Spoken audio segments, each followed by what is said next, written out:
Welcome to YouTube channel of Shashank sir math solution. দেখো, আজকে পূর্ণবর্গ সংখ্যার কিছু অঙ্ক, আমি তিনটে অঙ্ক এনেছি। এই তিনটে অঙ্ক আমি এমনভাবে বোঝাবো যে পরের অঙ্কগুলো তোমরা বাড়িতে নিজেরাই তৈরি করে নিতে পারবে। আর দেখো, এখানে আমি লিখে দিয়েছি সব ধরনের কম্পিটিটিভ এক্সামে আসবেই এই ধরনের অঙ্ক। সব রকম কম্পিটিটিভ এক্সামে আসতে পারে। যেমন ধরো, পূর্ণবর্গ সংখ্যা কি, কোনটা? একই সংখ্যাকে সেই সংখ্যা দিয়ে গুণ করলে যে গুণফল পাওয়া যায় সেটাই হচ্ছে পূর্ণবর্গ সংখ্যা। ধরো 3 গুণিত 3 ইকুয়াল টু 9,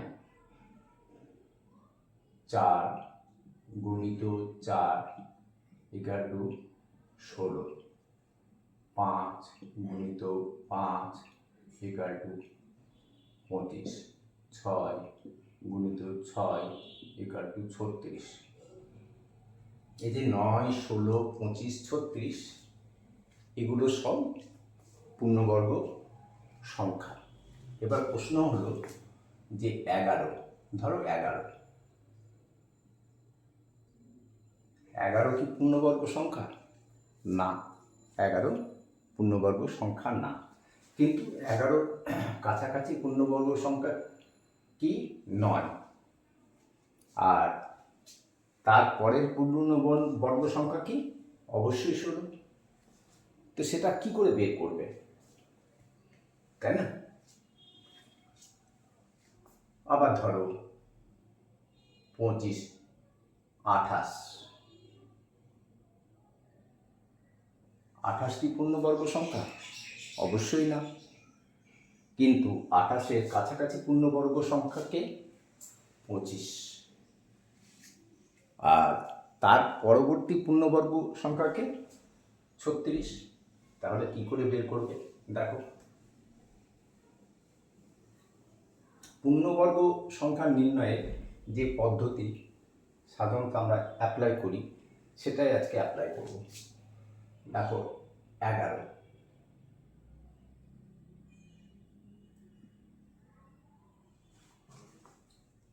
দেখো 3 গুণিত 3 ইজ ইকুয়াল টু 9। 11 থেকে 9 বিয়োগ করলে 2 হয়। ঠিক আছে, তাহলে এই 2 যদি না থাকতো, 11-র সঙ্গে এই 2 যদি যোগ হয়ে না থাকতো তাহলে সেটা পূর্ণবর্গ সংখ্যা হতো। তাহলে পূর্ণবর্গ সংখ্যা কি 11-র কাছাকাছি? 11 মাইনাস 2 ইকুয়াল টু হচ্ছে 9। তাহলে 9 হচ্ছে 11-র কাছাকাছি পূর্ণবর্গ সংখ্যা। তারপরের পূর্ণবর্গ সংখ্যা কি? তারপরে পূর্ণবর্গ সংখ্যা হচ্ছে এই যে 3, এর সঙ্গে 1 যোগ করে দাও ইকুয়াল টু 4। এবার 4-এর যদি স্কোয়ার করে দাও তাহলে হচ্ছে 16। তাহলে 11-র পরের পূর্ণবর্গ সংখ্যা হচ্ছে 16। কিন্তু কাছাকাছি পূর্ণবর্গ সংখ্যা অবশ্যই 9। কারণ হচ্ছে 11 থেকে 16 থেকে 11 বাদ দিলে কত হয়? 5 হয়।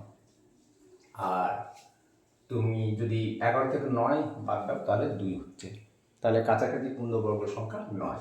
আবার দেখো 28, 28, তাহলে 5, 5 5 25, বিয়োগ করলে কত পাচ্ছি? 3 পাচ্ছি। এই +3 যদি এই 28-এর সঙ্গে যোগ না হয়ে থাকতো তাহলেই সেটা পূর্ণবর্গ সংখ্যা হতো। তাহলে তাই করো, 28 মাইনাস 3 ইকুয়াল টু কত? 25। 25 একটা পূর্ণবর্গ সংখ্যা। এবার যদি বলা হয় 28-এর পরের পূর্ণবর্গ সংখ্যা কত? পরের, তাহলে 5-এর সঙ্গে 1 যোগ করো ইকুয়াল টু 6 হয়। এবার 6-এর স্কোয়ার করো 36। তাহলে 28-এর কাছাকাছি পূর্ণবর্গ সংখ্যা হলো কত? তোমার 25। এই যে 25 আর এই যে 5 এর সঙ্গে 1 যোগ করলে, যোগ করার পর 6 পেলাম, তার স্কোয়ার করলে যে সংখ্যাটা পাবো 36। 36 তো একটা পূর্ণবর্গ সংখ্যা, তাহলে তারপরে পূর্ণবর্গ সংখ্যা হচ্ছে 36। সেই ধরনের অঙ্কই, এই ধরনের অঙ্ক আজকে এইগুলো ছোট ছোট সংখ্যা দিয়ে দেখালাম। এবার দেখো 1-এর অঙ্কটা।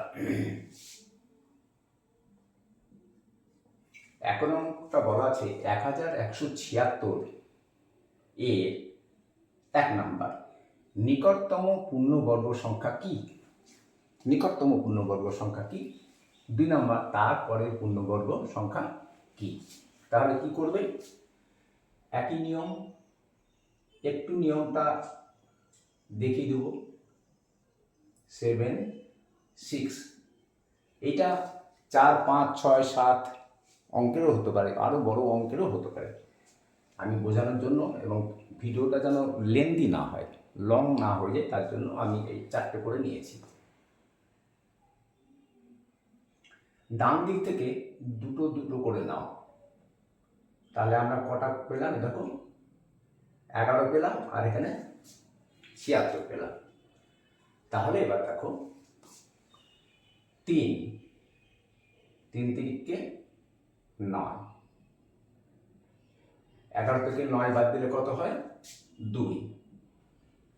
এবার এখান থেকে আমরা ভাগ করার সময় সাধারণত একটা করে নাম্বার নামাই, কিন্তু এক্ষেত্রে বড় মূল নির্ণয়ের ক্ষেত্রে আমরা দুটো করে সংখ্যা নামাতে পারবো। তাহলে 7, 6। এবার এই যে 2, 7, 6 একে কি দিয়ে ভাগ করব? মনে রাখবে এই যে 3 এর ডবল নেব, তাহলে 3-এর ডবল কত হয়? 6। ওকে, বুঝতে পারছো? এবার এখানে এমন একটা সংখ্যা নেব, ধরো 1 নিলাম, তাহলে 1 দিয়ে গুণ করতে হবে। যদি 2 নিই তাহলে 2 দিয়ে গুণ করতে হবে। যদি 3 নিই তাহলে 3 দিয়ে গুণ করতে হবে। এবং এই গুণ করার পর ধরো আবার 4 নিলাম, তাহলে 4 দিয়ে গুণ করতে হবে। এবং গুণ করে যাতে 276 কম হয়। আসলে এই 1176 পূর্ণবর্গ সংখ্যা নয়, 1176 পূর্ণবর্গ সংখ্যা নয়। তাহলে এবার আমরা 6-এর সঙ্গে 6-এর পাশে কি নিয়ে আমরা এটা করবো সেটা দেখো, একটু হিসাব করো। আমরা যদি 3 দিয়ে গুণ করি তাহলে কত হবে? 3, 6, 18, এখানে আছে 27, অনেক কম হয়ে যাবে। 4 যদি নিই 4, 6, 24, 5 নিলে 5, 6, 30, বেশি হয়ে আছে, তার মানে 4 নেব। এটা অ্যাজাম্পশন করে করবে। তাহলে কি করব? 4 নিয়েছি, সুতরাং 4 দিয়ে গুণ করব। আর মনে রাখবে এই 4 সঙ্গে সঙ্গে এখানে বসিয়ে দেবো, এই 4 সঙ্গে সঙ্গে ওখানে কিন্তু বসাবো। এবার দেখো 4, 4, 16,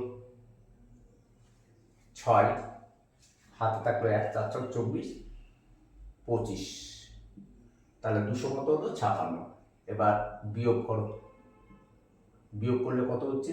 0, আর 7 থেকে 5 বাদ দিলে হয় 2, এদিকে মিলে গেল। তার মানে আমাদের কি হচ্ছে? +20। এই +20টা যদি না থাকতো তাহলে সেটা পূর্ণবর্গ সংখ্যা হতো। তাহলে আমরা কি করব? এইটা থেকে এই যে মানে 1176 আছে, এর থেকে 20টা বাদ দিয়ে দেবো। ঠিক আছে? তাহলে আমাদের 1-এর অ্যান্সার কি হবে? যে 1176 এর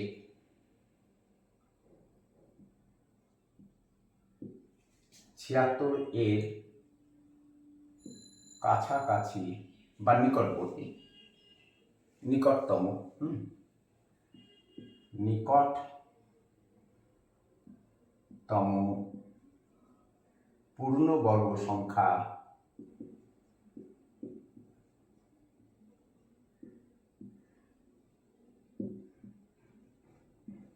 ইকুয়াল টু, এত কিছু তো লেখার দরকার নেই। হ্যাঁ, তোমরা জাস্ট 1176 থেকে 20 বাদ দিয়ে দেবে। তাহলে 1176 মাইনাস 20 ইজ ইকুয়াল টু 76 থেকে 20 বাদ দিলে কত থাকে তোমার? 56 হয়, তাই না? 6 5 1 1, এইটা হচ্ছে পূর্ণবর্গ সংখ্যা। এবং এর বর্গমূলকে 34, তার মানে 34 এর স্কোয়ার ইজ ইকুয়াল টু 1156। তোমাদের কাছে প্রত্যেকেরই মোবাইল থাকে, মোবাইল থেকে ক্যালকুলেটর ওপেন করে এটা দেখে নাও। এবার 2 নম্বর হচ্ছে যে তারপরের পূর্ণবর্গ সংখ্যা কি। তো তারপরের পূর্ণবর্গ সংখ্যা বলতে তাহলে 34-এর সঙ্গে 1 যোগ করে দাও। 34 প্লাস 1 ইকুয়াল টু কত হয়? 35। তাহলে 35-এর স্কোয়ার করলেই আমরা তারপরে পূর্ণবর্গ সংখ্যা পেয়ে যাব। অতএব আমাদের 2 নাম্বার যেটা আছে, তারপরে পূর্ণবর্গ সংখ্যা কি? তারপরে পূর্ণবর্গ সংখ্যা হচ্ছে, আমি আর ওগুলো লিখছি না, 35-এর স্কোয়ার। তো দেখো, যে 2 অঙ্ক বিশিষ্ট সংখ্যার পেছনে 5 থাকে, তার মানে বর্গ নির্ণয় খুব সহজ। কি করবে? 5 5 25, আর 3-এর পরের সংখ্যা কত? 4, 3 4 12। বাস, এটা এক ধরনের ট্রিক্স, ঠিক আছে? আর এই ট্রিক্সটা যদি না মনে থাকে তোমার, তাহলে আর একটা ট্রিক্স আছে। সেটা কি? এটা মুছে দিচ্ছি। হ্যাঁ, আর একটা ট্রিক্স দেখাচ্ছি 35-এর। একটা হচ্ছে 35-এর মানে 5 থাকলে 5 5 25, আর 3 আছে, এটাকে 2 ভাগে ভাগ করে দাও। 5 5 25 হলো, আর 3-এর পরের অঙ্ক হচ্ছে 4, 3-কে 4 দিয়ে গুণ করে দাও, 3 4 12, অ্যান্সার কমপ্লিট। যদি এই ট্রিক্স না মনে থাকে তাহলে কি করবে? 35 এ স্কোয়ার, ঠিক আছে? 5 5 ওই প্রথম যে অঙ্কটা আছে তার স্কোয়ার করে দাও। 5 5 25, হাতে থাকলো 2, এবার 3 5 আর এই দিয়ে গুণ করো। 3 5 15, 15 2 30, 30 আর এই হাতের 2, 32-এর 2, হাতে থাকলো কত? 3। এবার 3 3-কে এই যে একটা আছে, প্রথমে যেমন 5 5 25 করেছিলাম, এবং 3 3-কে 9, 9 আর এই 3 যোগ করো, তাহলে হয়ে যাবে 12। ওকে,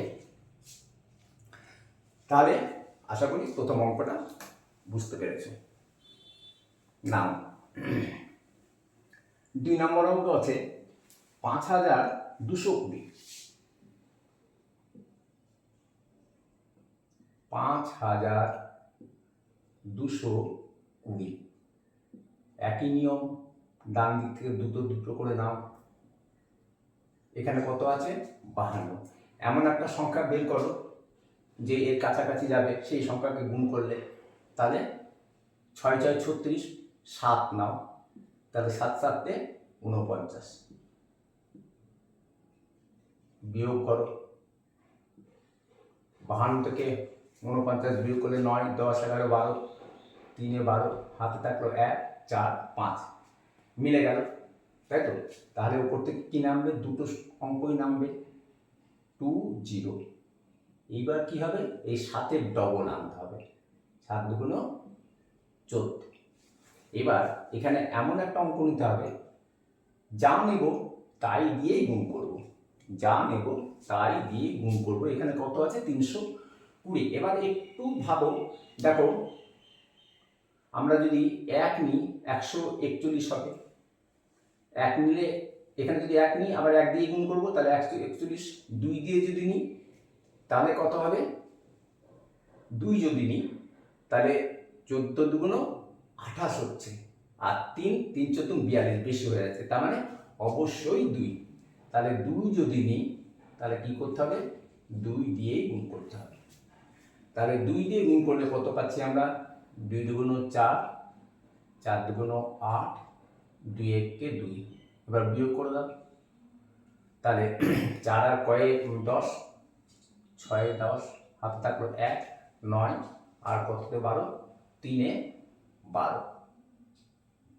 তাহলে এই 36টা অবশিষ্ট থেকে যাচ্ছে, তাই তো? তাহলে 5220 পূর্ণবর্গ সংখ্যা নয়, 36 বাদ যদি দিয়ে দেওয়া হয় তাহলে সেটা পূর্ণবর্গ সংখ্যা হয়ে যাবে। তাহলে 5220 থেকে 36 বাদ দাও। 6 আর 4 এ 10, হাতে থাকলে 1, 4 আর 4 আর কত 12, 8 এ 12।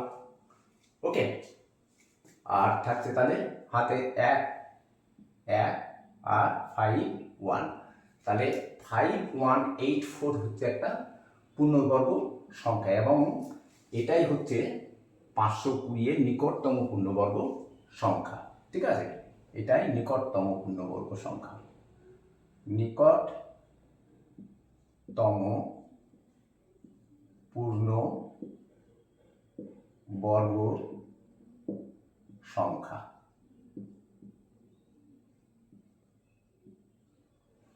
তাহলে আচ্ছা, এখানে যে এই দুইটা কিন্তু এখানে সঙ্গে সঙ্গে মনে করে বসিয়ে দেবে। তার মানে কি? তার মানে হচ্ছে 72 স্কোয়ার ইজ ইকুয়াল টু তোমার 5184। এই যে 72 স্কোয়ার মানে 72 ইন্টু 72 ইজ ইকুয়াল টু 5184। ওকে, তাহলে 2 নম্বর হচ্ছে তারপরের পূর্ণবর্গ সংখ্যা কত? এটা হচ্ছে 1 নম্বর এর অ্যান্সার হলো। তাহলে 2 নম্বরের অ্যান্সার কি হবে? তাহলে এই যে 72 এর সঙ্গে 1 যোগ করে দাও। 72 প্লাস 1 ইকুয়াল টু 73। এবার 73 এর স্কোয়ার করলে হয়ে যাবে। তো 73 এর স্কোয়ার কিভাবে করব? খুবই সহজ, দুভাগে ভাগ করে নাও। দুভাগে ভাগ যদি করে নিই তাহলে কি হবে? দেখো, 3 এর স্কোয়ার 9, হাতে কিছু নেই, নো প্রবলেম। এবার এইটা আর এটা গুণ করো, 7 3 আর 2, 3 7 21, 21 দুগুণ 42। তাহলে আমরা কত পেলাম? 42 এর 2, হাতে থাকলো কত? 4, হাতে থাকলো 4। এবার কার করবে? এই 7 7 49, এই 7 স্কোয়ার, যেমন 3 স্কোয়ার করে 9 পেয়েছিল, 7 স্কোয়ার করলে 7 7 49 আর যোগ 4, এটা হাতে 4, 49 আর 4 যোগ করলে কত হয়? তাহলে 49 50 আর 53। দ্বিতীয় হচ্ছে যে তারপরে পূর্ণবর্গ সংখ্যা কি? সুতরাং তারপরে পূর্ণবর্গ সংখ্যা হচ্ছে 3209। 3209 হচ্ছে 2 নম্বরের অ্যান্সার। পরে পূর্ণবর্গ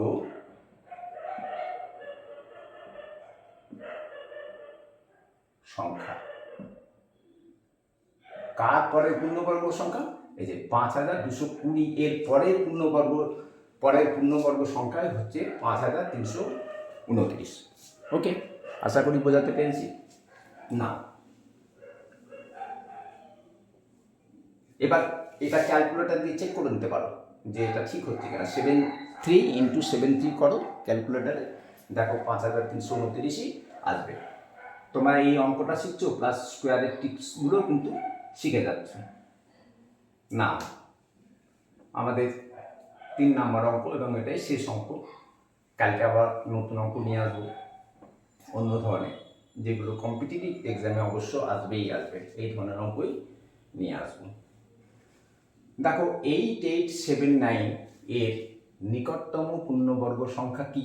তার মানে 8879 কিন্তু পূর্ণবর্গ সংখ্যা নয়, এবং তারপরে পূর্ণবর্গ সংখ্যা কি? তাহলে 8879 এক নিয়ম, 3 8 8 7 9। ডান দিক থেকে দুটো করে ঘর নাও, টা দুটো, এইদিকে আর নেই কিছু।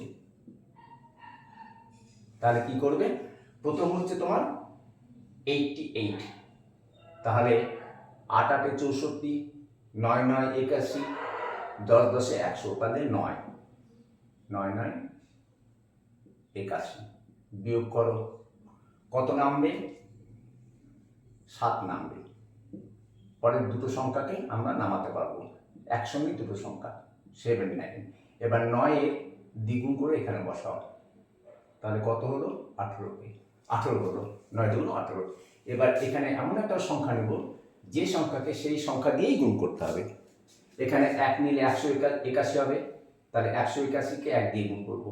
2 যদি নিই তাহলে 182 হবে, একে 2 দিয়ে গুণ করব। 3 যদি নিই তাহলে 3 দিয়েই গুণ করব, করে আমাদের 779 কাছাকাছি যেতে হবে। এইবার দেখো,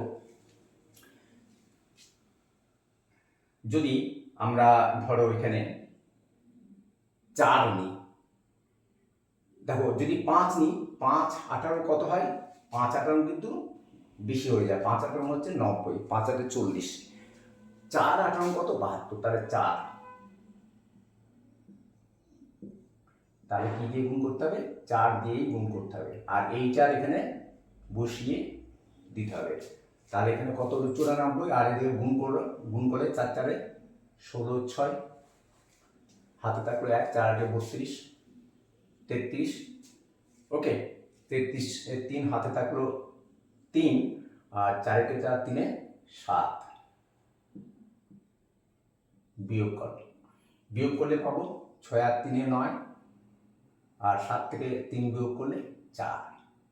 এই 43টা বেশি হয়ে যাচ্ছে, তাহলে এই 43টা যদি এটা থেকে বাদ দিয়ে দিই তাহলেই সেটা পূর্ণবর্গ সংখ্যা হয়ে যাবে, এর কাছাকাছি পূর্ণবর্গ সংখ্যা হয়ে যাবে। তাহলে আমরা কি করব, 8 8 7 9 থেকে 4 3 বাদ দিয়ে দেবো। ওকে, এটা যদি বাদ দিই তাহলে কত হচ্ছে, দেখো 6 3 আর 6 9, 4 আর কততে 7 হয়, 3 এ 7 8 8। তার মানে কি 94 square is equal to 8 8 3 6। 94 square হচ্ছে 8836। তাহলে 8879 এর নিকটতম পূর্ণবর্গ সংখ্যা কি, নিকটতম পূর্ণবর্গ সংখ্যা হচ্ছে এটা। অতএব 8879 এর নিকটতম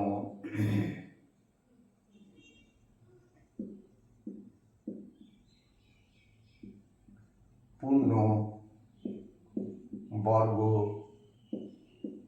সংখ্যা ইকুয়াল টু 8836। তোমরা ক্যালকুলেটরে চেক করে দেখো, 94 ইন্টু 94 মানে 94 স্কোয়ার ইজ ইকুয়াল টু 8836। এবার 2 নম্বর প্রশ্ন আছে, তারপরে পূর্ণবর্গ সংখ্যা কি। তাহলে তারপরে পূর্ণবর্গ সংখ্যা পেতে গেলে এই যে আমরা 94 এর সঙ্গে 1 যোগ করে দেবো, তাহলে 94 প্লাস 1 ইকুয়াল টু কত হয়, 95। তাহলে 95 এর স্কোয়ার করলে কত হবে, তাহলে 2 নম্বর অ্যান্সারটা হচ্ছে যে তারপরে পূর্ণবর্গ সংখ্যা কি। তাহলে তারপরের বলতে তোমার সেটা লিখে দিই, এই যে 8879, 8000, এই যে 8879, 8879 এর পরে মানে এর থেকে বড়, জাস্ট বড়, পরের পূর্ণবর্গ সংখ্যা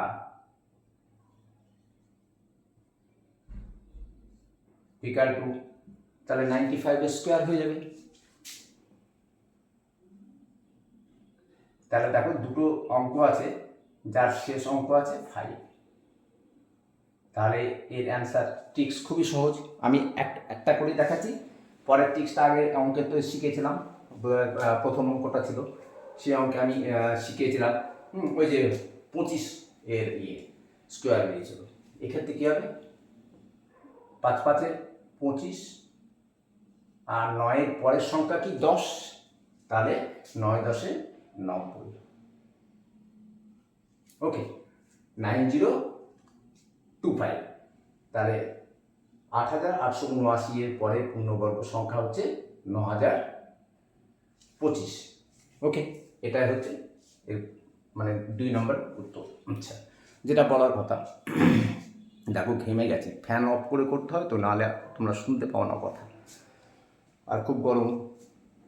আর হ্যাঁ, যেটা বলছি যে অঙ্কগুলো যদি ভালো লাগে, বুঝতে পারো, তাহলে অবশ্যই লাইক শেয়ার কমেন্ট করবে, আর সাবস্ক্রাইব অবশ্যই বেশি করবে। আর প্রত্যেকে যদি দায়িত্ব নাও শেয়ার করা, তাহলে নতুন ছেলেমেয়েরা এই অঙ্কগুলো দেখতে পাবে। ওকে, একটু চেষ্টা করো, কারণ একা এই বয়স্ক মানুষ, আমি কিন্তু চ্যানেলটা চালিয়ে যাচ্ছি, এই যে মোবাইল অফ অন করা সব আমাকেই একাই করতে হয়। তাহলে আজকে এই পর্যন্ত, কালকে আবার নতুন ভিডিও নিয়ে আসছি, কালকে দেখা হবে।